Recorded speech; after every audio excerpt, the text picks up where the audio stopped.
Sir କହିବାକୁ ଅନୁରୋଧ କରୁଛୁ। ଏ ଜୟ ଜଗନ୍ନାଥ ଜୟ ମା ଶାରଳା। ଭାଷଣ ଦେବା ସମୟ ନୁହଁ। ମୁଁ ତ ମନା କରିଥିଲି ବାରମ୍ବାର ଡାକିବାକୁ ନାଟକ। ମୁଁ ଗୋଟେ ପଳେଇ ଆସିଲି। ଏଇଠି ବି ସ୍ୱର୍ଣ୍ଣମହଲ ପଡ଼ିଛି। ସମୟ ନୁହଁ, ଖାଲି ପ୍ରତ୍ୟେକରେ କହିଦେଉଛି। ମୁଁ 16 ବର୍ଷ ଯାତ୍ରାରେ ଅଭିନୟ କରିଥିଲି।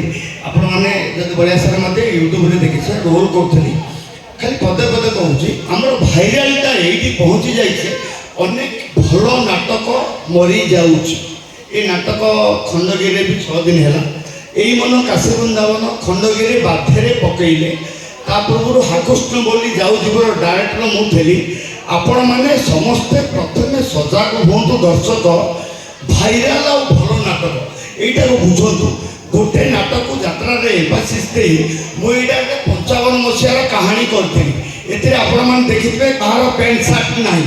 ମୁଁ ଚାହିଁଥିଲି ଯେ ବ୍ଲାକ୍ ଆଣ୍ଡ ହ୍ୱାଇଟ୍ ସିନେମା ହେଇଛି, ବ୍ଲାକ୍ ଆଣ୍ଡ ହ୍ୱାଇଟ୍ ଯାତ୍ରା ହଉ।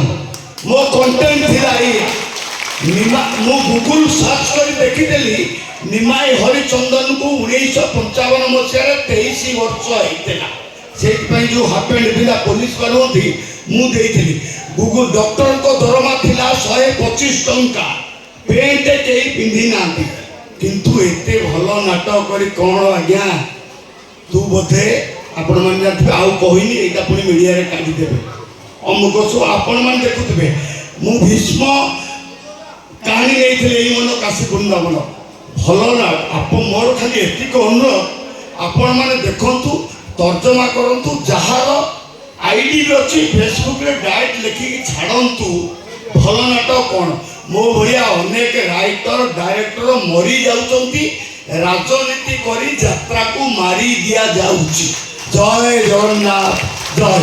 ଏତିକି କଥା। ଯାହା ହଉ ସାର୍ ଆମ ପାଖରେ ପହଞ୍ଚିଥିବାରୁ ସାର୍ଙ୍କୁ ଅଶେଷ ଅଶେଷ ଧନ୍ୟବାଦ। ତାହେଲେ ଆସନ୍ତୁ ଦର୍ଶକ ବନ୍ଧୁ, ଫେରିଯିବା ଆଜିର ନାଟକକୁ।